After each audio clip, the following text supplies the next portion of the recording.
गुढीपाडवा मराठी नववर्षाची सुरुवात म्हणून साजरा केला जातो, जो चैत्र शुक्ल प्रतिपदेला येतो.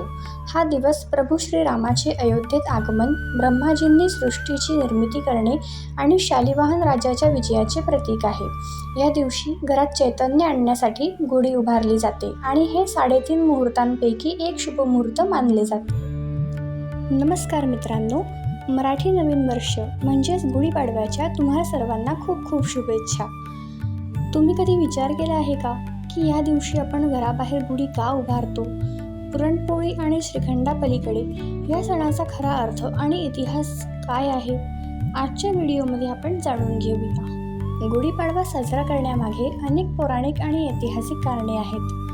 मान्यता आहे की याच दिवशी ब्रह्मदेवाने विश्वाची निर्मिती केली होती आणि 14 वर्षांचा वनवास संपवून प्रभू श्रीराम जेव्हा अयोध्येला परतले तेव्हा प्रजेने विजयोत्सव म्हणून गुढी उभारली होती. शक राजा शालिवाहन यांनी हूण आक्रमणाचा पराभव करून विजय मिळवला. त्या विजयाचे प्रतीक म्हणून हे वर्ष सुरू झाले. हा सण वसंत ऋतूच्या आगमनाचे आणि पिकांच्या कापणीचे प्रतीक आहे.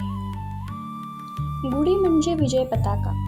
घराच्या उजव्या बाजूला गुढी उभारणे, तांब्या कलश लावणे, कडुनिंबाची पाने, फुलांची माळ आणि रेशमी वस्त्र लावणे हे आरोग्यासाठी आणि समृद्धीसाठी शुभ मानले जाते.